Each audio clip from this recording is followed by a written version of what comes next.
Notre Dame has been knocking on the door of a national championship, but what will it take to finally break through? Today, I'm going to be joined by a former Irish captain who's been through it all, playing for a title, adapting to coaching changes, and leading in the locker room. Stick around.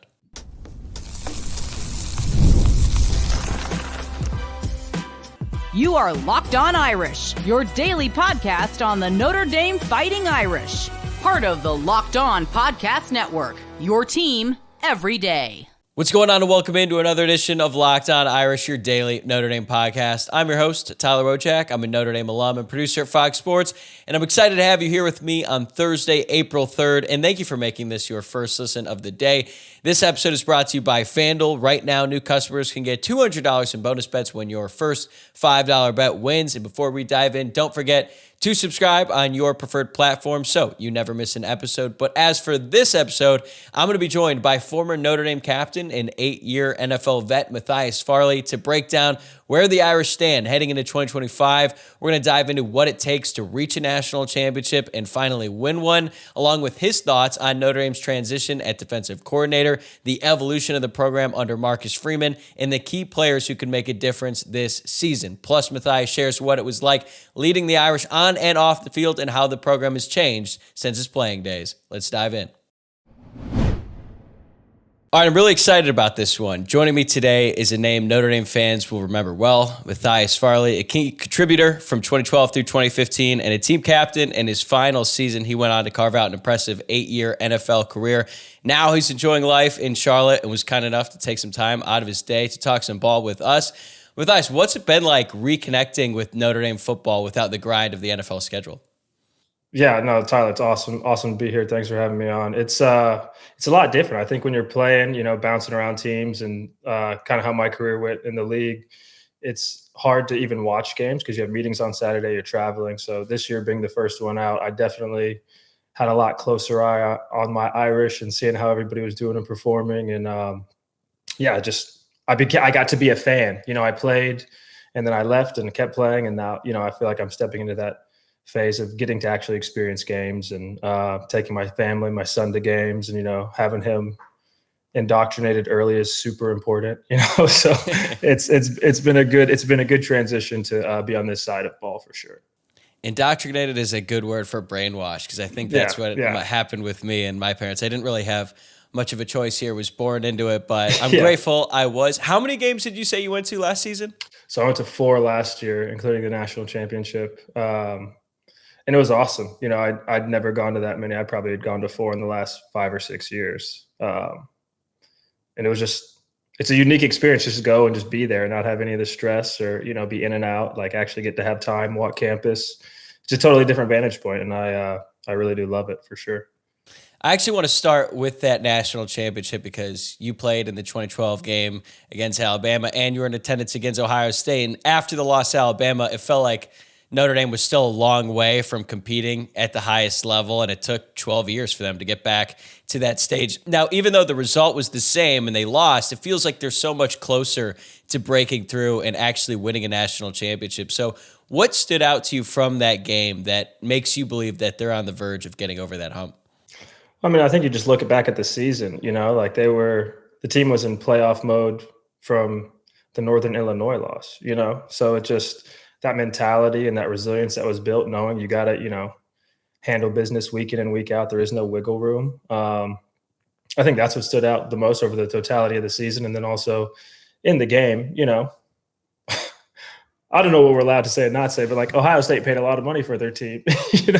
You know what I mean? Like there's that element for sure. But also, we hadn't been in a long time. And I think the culture's right. I think there's depth now. And I think guys are really bought in. So I think we're closer than the actual score looked. Only 2 teams can get there in the games we had to win to be in that situation. I think it's just a building block for the future. Yeah, and I feel like that comeback never would have happened against Alabama. And in that game, it felt like so much of what Alabama was doing was in the trenches. Like they were just bigger and more physical at the point of the attack. Now it feels like Notre Dame needs to catch up a little bit on the outside, or at least that's what it looked like to me. I mean, not saying Notre Dame is going to just find a Jeremiah Smith on the recruiting trail tomorrow. I think a player like him comes around once every 10 years or so. But which areas of the game stood out as like the biggest gaps between Notre Dame and Ohio State to you? Well, I think there's just, we didn't have a lot of chunk plays, big plays. They were able to, make plays in the passing game and the running game. And, I think they established the line of scrimmage pretty well early, established the running game. And, I feel like we just couldn't consistently move the ball, and, hats off to them, incredible team. But I'd say that was the big takeaways is just, I think we didn't have control of the game from an early point, even though we came down first drive hot, right? I was losing my mind and, that it didn't seem like we could settle in after that, that's kind of the takeaway. How does it feel for you when you watch these games? Like you said, you're losing your mind after that first touchdown. Like, do you feel like as a fan, you experience the highs and lows with the emotional swings more than when you did when you were a player? Absolutely. Because you're not in control. I think when you're playing, you have some element of control of what your job is. I mean, obviously you can't control everything. But when you're just watching and, you can see plays develop too. You're so hyper-focused while playing. So I think to see things develop and see like, oh, that could have been this or that could have been this on either side. It's just a totally different vantage point for sure. You've seen the program evolve since your playing days. What are your thoughts on Marcus Freeman and the direction Notre Dame is headed under his leadership? I think he's the guy. I think you look at the culture that's been built there. I think you look at the, guys that are staying at Notre Dame. You know what I mean? Like in a culture where everybody's not culture, but just, it's so easy to leave and go different places and guys are staying and wanting to be there. And I think that speaks volumes to him as a coach. And you can see the entire buy-in on the team. The team cares about the team. You hear guys talk in interviews. It's, the same message from a different voice. And, that starts at the top. So I can't say good enough things about him. Yeah. It feels like a lot of former players also feel that. Like he's obviously focused on his team, but I think one thing that really stood out when he first took the job was he wanted to just make sure that it felt like an open door for everyone who had played for Notre Dame football in the past. And, now that it's his program, it's a little bit more established now. It still feels like he's very welcoming to everyone who has played. Do you feel that? Absolutely. He's just the quality, he is who he appears to be, and like he really means that. And I think there's been a big resurgence in guys coming back to games, from my class and other classes as well. So, that open door policy is definitely felt as a former player. And guys come back and we'll all hang out again, guys you haven't seen in forever coming back to games. So after that 2012 season, a lot happened. In that offseason, to say the least. Yeah. How difficult was it as a player to bounce back after such a memorable season in the midst of everything else that was going on and try to refocus on preparing for the next season? I'm not going to sit here and say that there wasn't obviously a ton of, outside noise and all that good stuff. But I think that's something that's really unique and special about Notre Dame is it focuses you because you have to be on top of your stuff. Like you're in competition every single day with the best in the world, whether it's on the field or in the classroom, right? So like you kind of had to be locked in and they did a good job of keeping us locked in amidst, everything that was going on that spring for sure.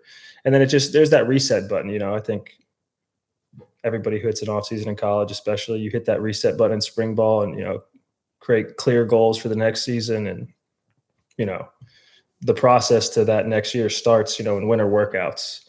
The seniors are gone, all that kind of stuff. So I think that's when the identity is formed on a team. And so amidst all that, they did a good job of keeping us corralled. I was actually looking back at some of the stuff and you kind of forget some things because it was so crazy. Like Kelly interviewed with the Eagles like 2 days after. There's obviously the Teo stuff. Golson got suspended. There was just so much that happened. And it's funny because like when Notre Dame had like some coaching turnover, like Al Golden went to the Bengals, Deal McCullough left to join the Raiders. And I remember seeing some fans saying like, oh, this is the worst offseason ever coming off a national championship. It's like how quickly you forget what happened in 2013. Wild. Oh my gosh. And all the crazy stuff that happened. Then when do you think you were able to finally like flip the switch? I know you had winter workouts, but I feel the season ends on January 8th. Like when did you finally not fully get over, but you're like, all right, last season was last season. Now I'm fully engaged on 2013.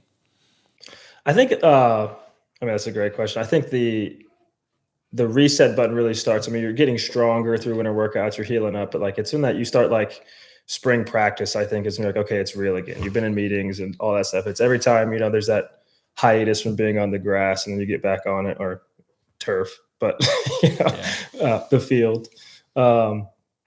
I think, really going into it's like I said, it's like a rebirth, the spring, and, you got a goal and you're back right in the competition where anybody can have an insane spring and boost their stock or vice versa. So you really have to lock in.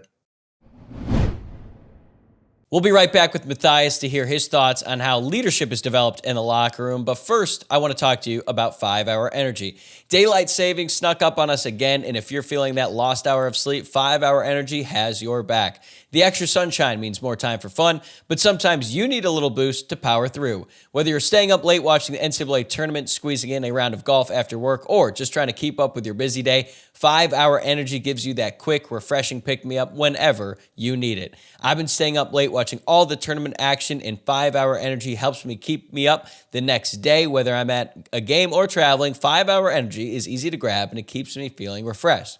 Head to 5hourenergy.com to find over 15 flavors to choose from, including watermelon, blue raspberry, and peach mango. You can even build your own 12-pack or 24-pack delivered right to your door. Need one now? Grab a 5-Hour Energy shot at your local grocery or convenience store. They are everywhere. Stock up today and stay energized.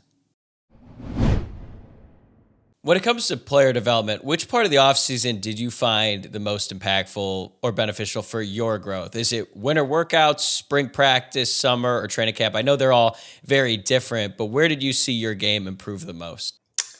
We had a lot of turnover, right? We had to learn some new playbooks throughout the course of my time in Notre Dame. But I would say the spring was always super impactful. I think the spring kind of set the tone winter workouts just suck. Like there's no way around that. That's just like, there's nothing good you can say about winter workouts. But I think spring ball and then, really going into summer, that's when that team is, becomes cohesive and, people solidify themselves in different roles. But I'd say spring ball and that summertime where everybody's gone, and it's just the team, you're just hanging out 24/7. That's the time. And then, camps, it's all business from that point. And everybody's pissed at each other by like the second week, right? Yeah, I can only imagine how competitive it gets in training camp when you're that close to the season. Everyone's fighting for a spot. It's practice every single day. What are summer workouts like compared to winter workouts? Because it feels like the winter is like the toughest stretch. I know in Camp Kelly, they had you guys outside at like 4 a.m. It's negative 10 degrees. For outside what, dude? For no reason. For what? Why was winter? Why do they make that so much harder than summer? Well, it's not just like, we're talking about winter in South Bend on top of, just like the couple months that make up winter, right? Like winter in South Bend is different. One, the season is so long, especially because, there's no conference championship, right? So you have this, bowl game. If you go to a great bowl game, you have like weeks and weeks and weeks. And then you finish that, you have like a little break and you come back and it's like, you're just getting crushed every day. Like first thing in the morning. That's the hardest part about winter workouts. It's first thing in the morning, like 6 a.m. You're in there just like squatting on a Tuesday. Like, and then in contrast to summer, like summer, a lot of the workouts are in the afternoon, evening, like you have a day, Yeah. It's a lot less like, it's harder to start your day getting, crushed and then going and sitting in class than summer when you're just vibing, right? Yeah, exactly. And even if you're taking summer classes, the burden of those is not nearly as much as like when you got spring semester just starting up. That was one thing I think about that all the time. Like every year, it seems like they take more and more early enrollees to the point where it's like, that's probably just going to become the expectation for high school students to basically finish after 3.5 years, join the team in the winter. And I just think about that shock to the system when you're, a couple weeks ago, you're playing high school football with your best friends in the world, and then you're teleported into South Bend at 6 a.m. doing squats, or at least walk into the Goog at 6 a.m. Like, how did the early enrollees that you encountered like handle that? Because if it were me, I would have transferred. Like, it wouldn't have been a question. I don't know. I don't know. First of all, I don't know why you would do it. I mean, I understand like there's some benefits to it if you feel like you're going to come in and play, but like the spring of your senior year of high school rocks, right? Like I couldn't imagine going straight into mat drills. Like I'm 17 years old, 18 years old, like think I'm the man in high school, and you have like, you know, like Stephon Tuitt, right? Like, like, yeah, dude, I play O-line. Like, have you seen Stephon Tuitt? Like, you know what I mean? Like, I don't know why you would do that. I think there's a huge, I mean, I get the benefit, right? I'm just kind of being silly, but like that shock would be like getting thrown out of a plane, if I would imagine, you know, just like crushed. You get crushed. I think at this point now, there's just so many kids who are doing it that they feel like an obligation to do it, or else they're going to fall behind, which is actually sort of ironic because if you look back at the freshmen who have had the best seasons at Notre Dame, most of them actually did not enroll early. Like Leonard Moore, the corner, he joined the team in the summer. He got to enjoy the spring semester of high school and was still a freshman All-American. So credit to them, better men than me for sure, for being able to survive that, because I was a student who didn't play football and I still could barely make it through the winter in South Bend. But you mentioned transitioning coordinators. Notre Dame is transitioning from Al Golden to Chris Ash, a defensive coordinator. While the position coaches remain the same, and that certainly helps, there's still an adjustment period for the players. You went through something similar going from Diaco to Brian Van Gorder after 2013. What was that experience like for you? I mean, it was a pretty pivotal experience for me. I had played safety under Diaco the whole time. And Van Gorder came in and immediately moved me to corner, which I was like, I don't play, like, you know, I never played corner. I'm not a corner, you know, all of those factors. And they said, you know, we want you to play nickel, blah, blah, blah. So it was a huge turning point in my career. But I knew if I, you know, wanted to see the field at all, I'd have to, you know, accept whatever my role would be, even though it was changing, and still, you know, be prepared to play the others. But I mean, that was a huge shock to me when I'm standing in line with, like, you know, Kavari Russell, and, you know, like, what am I doing over here? There's no reason for me to be over here. And correct me if I'm wrong, but that was kind of at a time where it felt like the nickel position was still not new to football, but the level of importance was certainly changing. Where like now, pretty much everyone runs 4-2-5 or 3-3-5, whereas back then it wasn't like as prevalent in a modern scheme. Yeah, I mean, the game's changed so much. You know, people are letting it fly, and so to have that, you know, hybrid kind of player is advantageous, especially in the run game, pass game. You got to have somebody who can play inside, play outside, blitz. You know, so I'm super grateful that I think huge opportunities can be had when there is a transition, right? Like somebody you might not think would end up somewhere and has a breakout year, and I think it's. I love Ash, by the way. He was my position coach when I was in Vegas. No way. Yeah. So I think, you know, that hire is awesome. I've kept up with him. He's an awesome coach, and I think guys are really gonna buy him and buy in and really enjoy his coaching style and his defense. How many years did you spend with him? Just one. I was just one in Vegas in 2022. Were you surprised that he ventured back into the college game?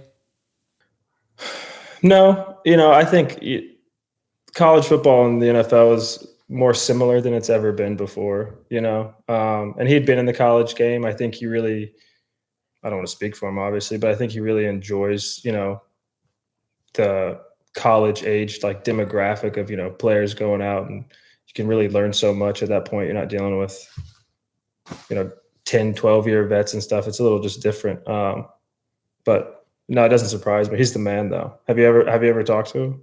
I've not had the chance to talk to him, but I am encouraged to hear that, because I'm not going to lie, like, some of the criticisms or potential concerns that people had about Chris Ash when he was hired is that he comes from the Urban Meyer coaching tree. Now, granted, he hasn't coached under Urban Meyer in like a decade, and we all know how Urban Meyer is. So I think there was, like, you know, how is he going to fit into Notre Dame? And it also just, like, this isn't even specific to Ash, but I feel like coming in as a defensive coordinator to a defense that already has a D-line coach, linebacker coach, and defensive backs coach that have all been there for multiple years now, I feel like that's going to be a tough adjustment for anyone.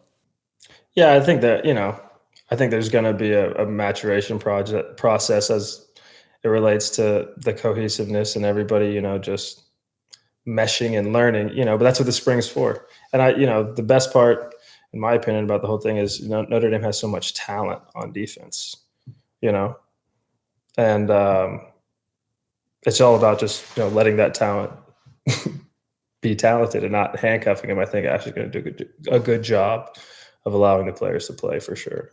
What makes him so likable? He has a great personality. I've had so many different coaches throughout my career, and something I really respected about Ash was he treated everybody with the same respect. That doesn't always happen, and he was always, you knew what you were getting. There was no fair dodging, but he treated everybody right, and you could tell he really cared about all of us. And you just don't always feel that, right? And that's no shade to anybody, but when you have a coach like that, it definitely sticks out. So not only did Notre Dame lose a lot of great players after last season, they also lost a lot of great leaders too, like Riley Leonard, Xavier Watts, Riley Mills. They were just as good as leaders as they were as players. But you were a captain at Notre Dame. You played with some great leaders. What does good leadership look like within a college football team? I think the best leaders are the best servants, ultimately. I think the guys that really galvanize the rest of the guys, everybody knows that person's going to be who they say they are. And, they're going to show up, do the right thing, hold people accountable, hold themselves accountable. But, I think the best leaders, all the best leaders I've been around, are always the person who took that extra step or waited longer or had that extra conversation, just let you cared about whoever they're talking to, or, whatever the situation is. They continually show up and serve. And oftentimes leaders sometimes are the best players too, which is convenient. Usually good when that happens, right? Yeah.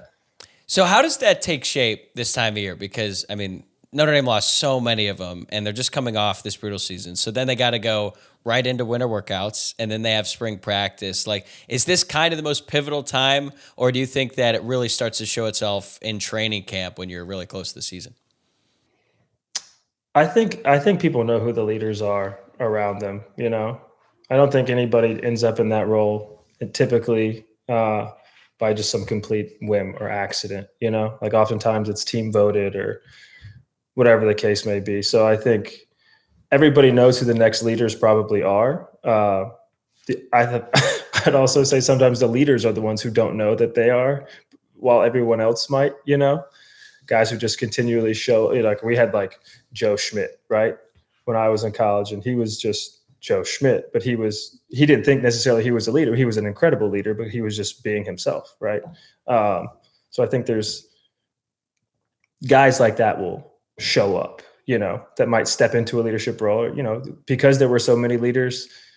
It's an opportunity for other people to step into that role that might not think that they, were ready for it, or whatever the case may be. But that definitely gets established now and into summer, and it evolves, Matthias and I aren't done yet. We still have a lot more to get to, including the players he's most excited to watch this season. But before we get to that, I want to tell you about a great new promotion, courtesy of our friends at FanDuel. March Madness is here, and FanDuel is giving you the chance to get in on the action like never before. Right now, new customers can get $200 in bonus bets when your first $5 bet wins. That's $200 extra bucks to use on everything from buzzer beaters to Cinderella stories, and even who's cutting down the nets. Houston was my pick to win it all before the tournament started, and even though Duke has looked pretty unstoppable lately, I'm still a believer in the Cougs.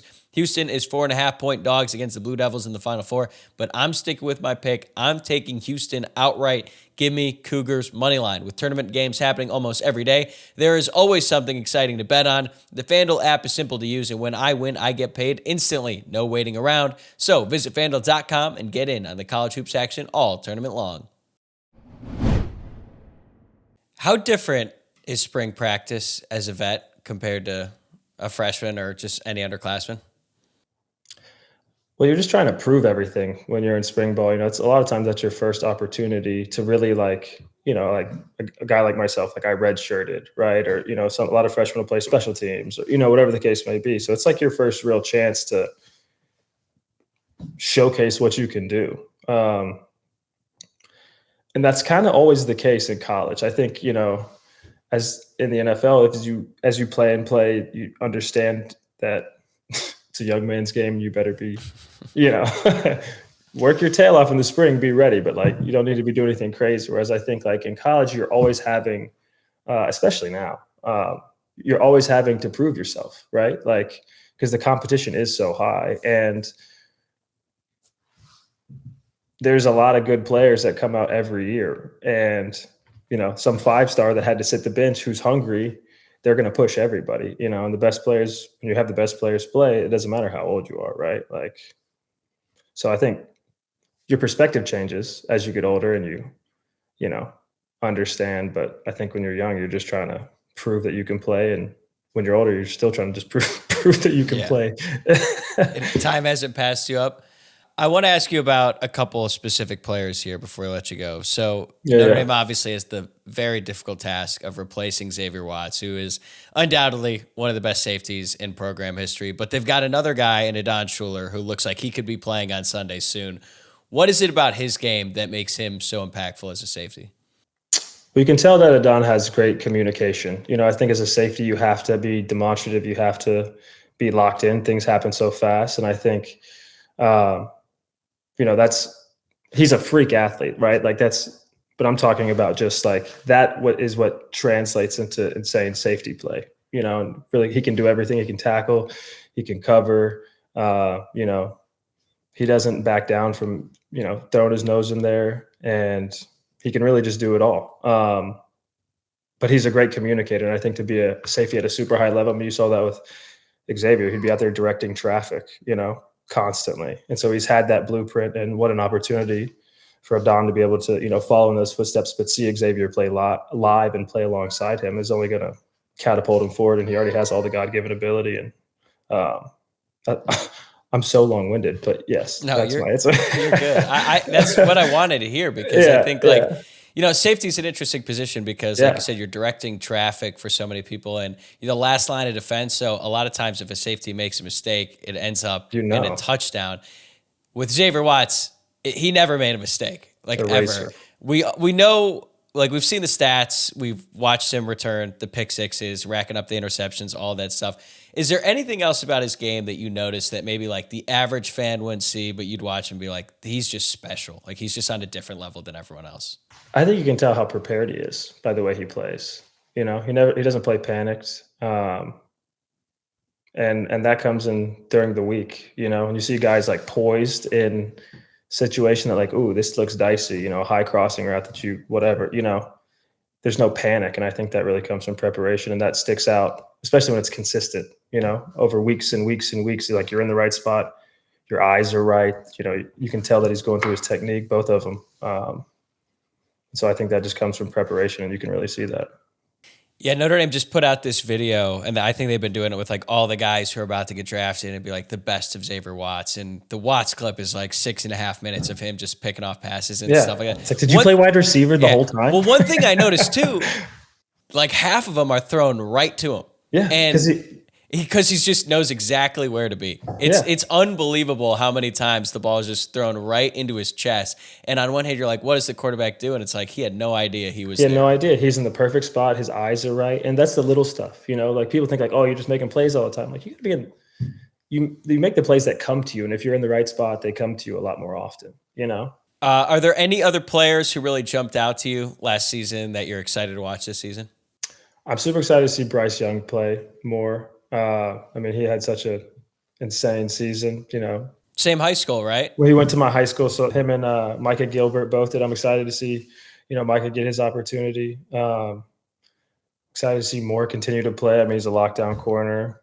Adon is, I think think of the success he's had, how much he's grown, and there's pieces everywhere. But I would say, obviously the guys from my high school, I'm super fired up to see how they do and build on their success. Yeah. How in tune were you to Bryce Young's like meteoric rise? Because he commits to Notre Dame. He's the son of a Hall of Famer who went to Notre Dame. Like it made perfect sense, right? But at the time, I think he was like a 3-star prospect, and you're like, oh, maybe he's just getting the offer because of his name. Right. And I think over the course of like the next year and a half, he went from fringe 3-star to surefire 5-star. He always had the size, but it seemed like he just developed into a monster. So did you get to witness that at all firsthand?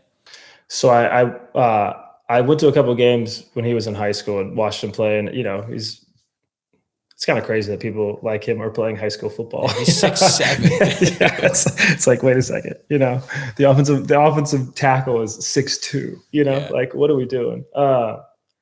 No, I just think he has such a high ceiling, and he has a motor, and he definitely does not play. He doesn't play or didn't play this whole. I mean, special teams, like the effort he gave, blocking punts, like to be that big and have that kind of motor is a rare thing. It's a super rare thing. And so, I'm excited to continue to watch him rise, because think how much better he's going to be. His technique, his all that kind of stuff in another year. Yeah, you could actually check me on this because I said something recently where I was like, I think I was just making like a bold prediction for the season. And I said, I think Bryce Young could have a Stephon Tuitt level leap from freshman to sophomore year. You think that's possible? I mean, you got to see Tuitt firsthand. We've already talked about him a little bit. Yeah, no, absolutely. He's just like, he hasn't even like grown into what his frame can be either, like I could see that super clearly. Yeah, absolutely. He has such a high ceiling, and he's also so young, He's going to be awesome. There was a play, I think it was against Purdue. They had him on kickoff, and he destroyed the guy. Yeah, he destroyed the guy. And like they didn't show a replay, probably because the guy died on the field. Yeah. Got in some trouble with the FCC. Dude. He absolutely decapitated someone, and I was like, "Oh my God!" But I feel like that's the kind of stuff that gets noticed when the time comes. He's still got 2 more years left at Notre Dame at least. But that stuff, putting in that kind of effort on special teams goes a long way. I mean, you carved out an 8-year NFL career on special teams, so like. I feel like Notre Dame too, just as a program, they really emphasize it. We saw it last year with the fake punts, but do you think like that stuff is noticed by NFL teams and could help these guys get drafted down the line? Absolutely. I think for guys like myself, sure. I think Bryce Young is going to get Bryce Young's probably going to be all right. I think he'll get a phone call a lot sooner, right? But if you think about like the NFL, there's 22 guys that really play on a 53-man roster, right? Like consistently. You have some subs, but like a lot of the NFL is making their way on special teams. And so I think, it's a huge feather in your cap to come out with like, because the reality is like on kickoff, like if I'm the, center on kickoff return and Bryce Young is the 5, you know what I mean? Like, and I'm a redshirt freshman and this dude is 6'7" and runs, I don't even know what he runs, fast. It just sets a tone. And so I think, NFL scouts see that and they're like, if nothing else, like this kid's going to go down and just wreak havoc. And that shows up. And then he plays, that's how you gain trust. So, yeah, I think it's a huge feather in your cap to be proficient on special teams. And then when you're a guy who, like Bryce, who plays at such a high level and plays a lot of meaningful snaps on defense, you throw that in there. That's all you want as a coach. Like, hey, I'll go play punt. I'll go play this and give great effort. Shoot. Matthias, we have run out of time, but this has been a lot of fun, man. Thanks so much for doing this. I really appreciate it. We'll have to do it again soon. Absolutely, man. Thanks for having me on. All right, that's a wrap for this episode. Thanks again for making Locked On Irish your first listen of the day. I'm going to be right back here tomorrow with another Top 5 Friday. So make sure you tune into that and make sure that you are subscribed on YouTube or wherever you are listening to the podcast. That way you never miss an episode. And if you are watching along on YouTube, I'd really appreciate it if you took a second to like the video below if you liked the show today, or if you're listening to the podcast, please rate the show 5 stars and leave a review. I'll see you Friday.